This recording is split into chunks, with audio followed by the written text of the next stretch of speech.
Salam, vaxtınız xeyir. Bu günləri ikinci dərsin suallarının izahına baxırıq. Başlayaq. Sual 1. Hansı fikir yanlışdır? İnformal təhsil təhsilin formasıdır. Bəli, bu doğrudur. Fərdi evdə və qiyabi təhsil alma formasıdır. Bəli, doğrudur. Ümumi təhsildə qiyabi təhsil alma forması mövcuddur. Xeyr, ümumi təhsildə qiyabi və distant təhsil alma forması mövcud deyil. Deməli, səhv olan variantımız elə C variantıdır. Digərlərinə baxaq. Qeyri-formal təhsildə dövlət təhsil sənədi verilmir. Bəli, doğrudur. Formal təhsilin təşkili qaydaları müvafiq icra hakimiyyəti orqanı tərəfindən müəyyən olunur, yəni Elm və Təhsil Nazirliyi tərəfindən müəyyən olunur. Formal təhsil məktəblərdə, ali təhsil müəssisələrində, texnikumlarda, kolleclərdə, yəni dövlətin təşkil etdiyi təhsil müəssisələrində verilən təhsildir. Bu da doğrudur, yəni çünki qaydaları dövlət müəyyənləşdirir. Deməli, birinci sualın düzgün cavabı oldu C variantı. Keçdik ikinci suala. Sərbəst təhsil və qeyri-formal təhsilə aid olanları isə axtarırıq. Deməli, deyir, müxtəlif səbəblərdən təhsildə kənarda qalan şəxslərə təhsil almaq hüququ verən təhsil alma formasıdır. Bu, sərbəst təhsilə aiddir. Təhsil alınan ümumi təhsilin hər bir hansısa bir səviyyəsini vaxtından əvvəl bitirmək hüququnu verir. Bu da sərbəst təhsilə aiddir. Deməli, biri oldu A, B. İkinciyə baxırıq. Təhsil müxtəlif kurslarda, dərnəklərdə və fərdi məşğələlərdə əldə olunur. Bu, qeyri-formal təhsil formasına aiddir. Dövlət təhsil sənədinin verilməsi başa çatmır. Bu da qeyri-formal təhsilə aiddir.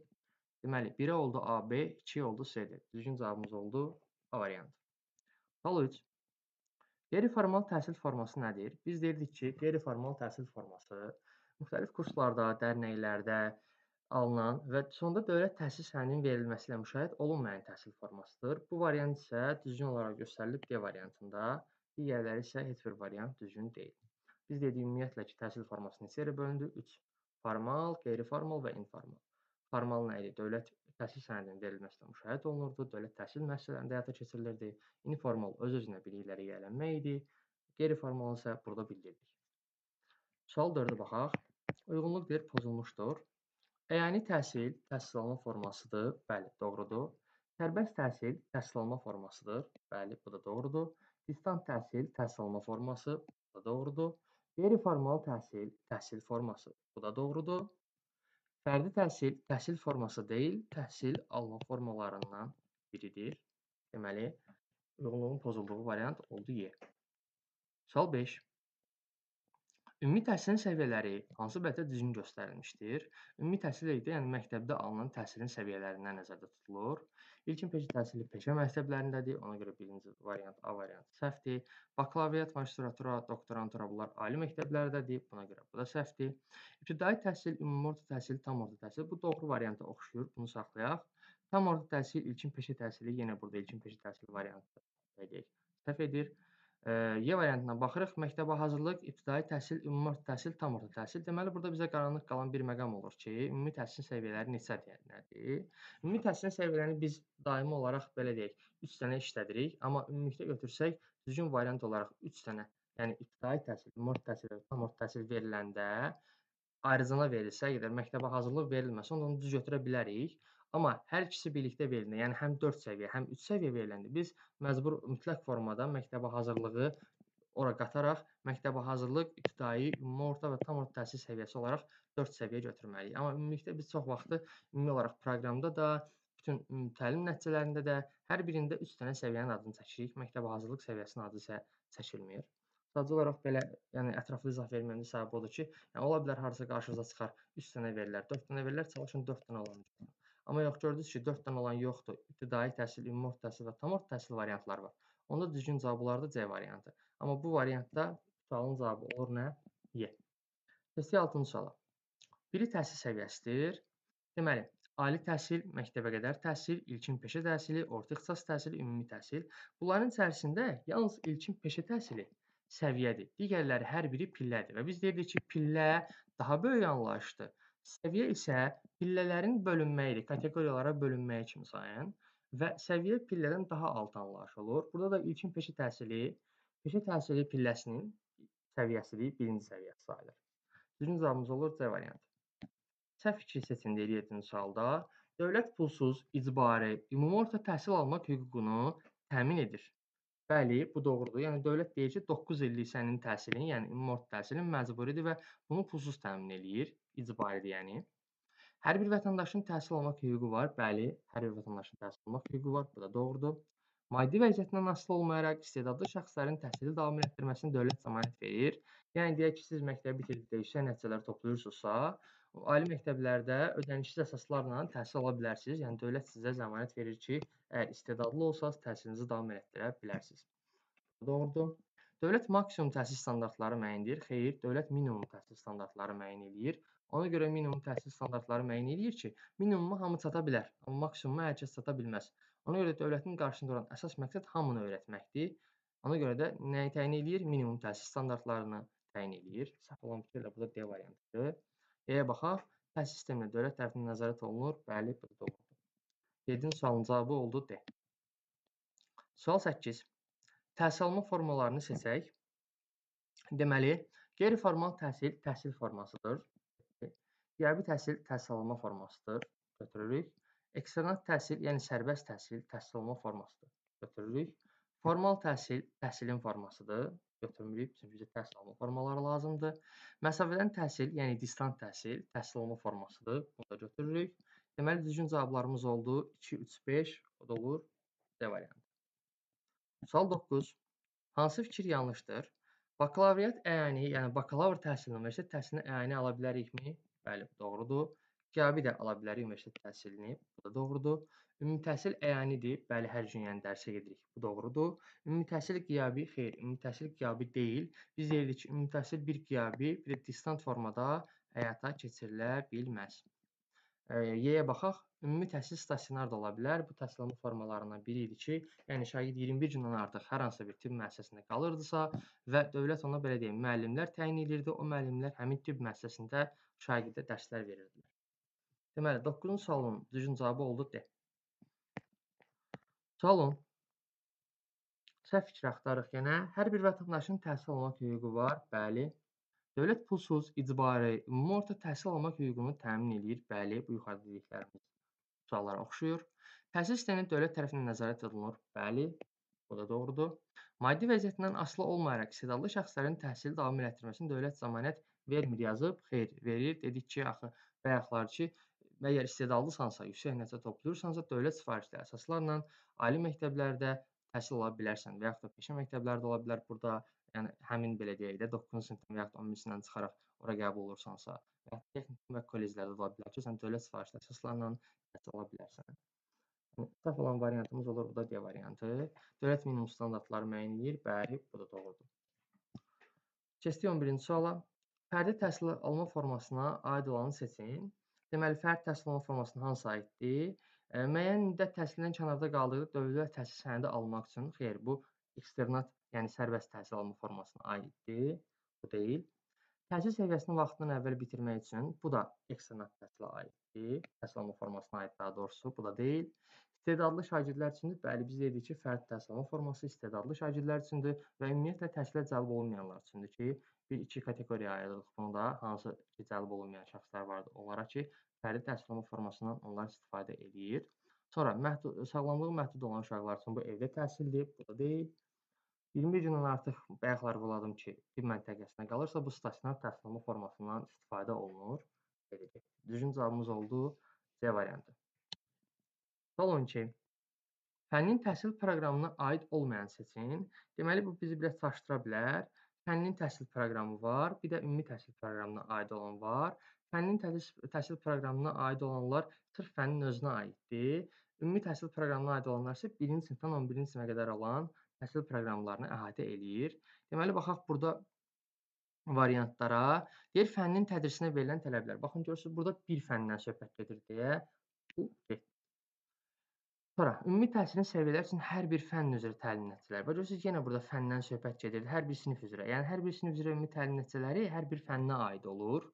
Bu da ona görə səhv sayılır. Sonra, fəndaxili və fənlərarası inteqrasiya, bu da bir fənnin içərisinə aid olan və fənlərin arasına aid olan inteqrasiya sayılır. Yəni, belə deyək, əlaqə sayılır, ona görə bu da səhv sayılır. Təlim materiallarının planlaşdırılması metodik tövsiyələr, bu da bir fənnə aid ola bilər. Yəni, fənnin təhsil, daha doğrusu proqramına aid olur. Bu da getdi. Tədris planları isə ümumidir. Yəni, 1-ci sinifdən 11-ci sinifə qədər aid olan proqramı əhatə elədiyi üçün bu ümumi təhsil proqramına aid sayılır. Fənnin təhsil proqramına aid sayılmır. Yəni ona görə də 12-ci sualın düzgün variantı olur A. Sual 13. Uyğunluq hansı variantda pozulmuşdur? Təsir pilləsi nədir? Daha doğrusu qarşılıqlarına baxacağıq bunların hər birinin. Deyir təsir pilləsi orta ixtisas, yəni orta ixtisas pillədir. Doğrudur. Plus qoyuruq. Təsir forması distant. Distant təsir yox, təhsil alma formasıdır. Bizdən də burada pozulanı istəyirdi. Elə ona görə də düzgün cavabımız olur B variantı. Digərlərinə baxaq. Təhsil alma forması stasionar doğrudur. Təhsil alma forması sərbəst doğrudur.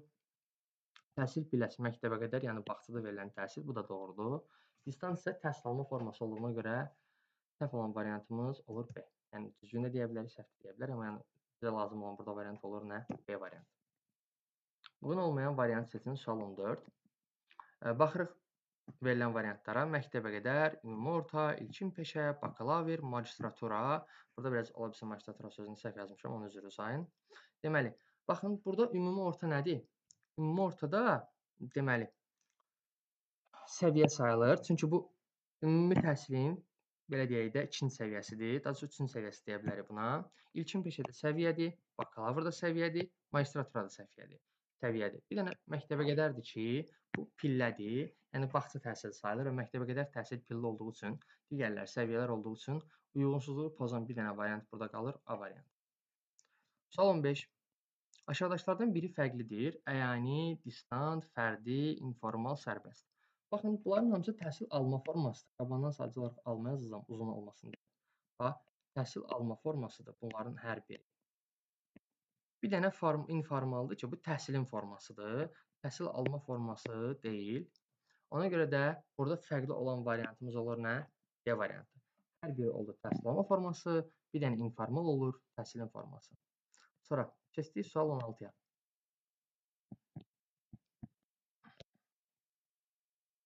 Sual 16. Uyğunluq istəyir bizdən.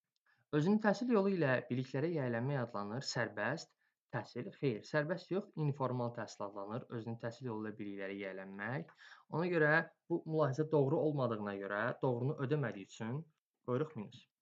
Sonda dövlət təhsil sənədinin verilmir. Qeyri-formal, bəli, qeyri-formalda sonda dövlət təhsil sənədi verilmir. Bunu plus qoyuruq, çünki doğru mülahizədir və doğrunu ödəyir. Hər hansısa bir səviyyəsi yoxdur. Orta ixtisas belə deyək, pilləsinin hər hansı bir səviyyəsi yoxdur. Doğru mülahizədir, amma yanlışın altda yazılıb, ödəmədiyi üçün minus qoyuruq. Məktəblərdə istifadə olunmur. Yəni xeyr, əksinə elə məktəblərdə istifadə olunan təhsil alma forması əyani təhsil alma formasıdır. Mülahizə yanlışdır. Yanlışın altındadır deyə ödədiyi üçün plus qoyuruq və bizdən buradan uyğunluğu istəyir. Yəni ödəyənləri götürməliyik. Ödəyənlər də olur hansı variantda? Olur Y variantında. Deməli, keçdik. Sual 17. Bir dəqiqə düzəldək. Sərbəst təhsil alma forması nədir? Biz dedik ki, sərbəst təhsil alma forması bir sinifdən sinifə keçmək üçün istifadə olunur.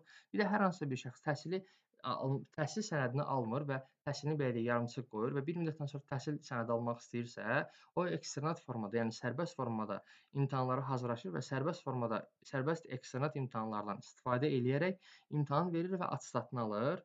Yəni belə sərbəst formanın 2 dənə forması oldu. Sinifdən sinifə keçmək üçün, bir də təhsil sənədi almaq üçün.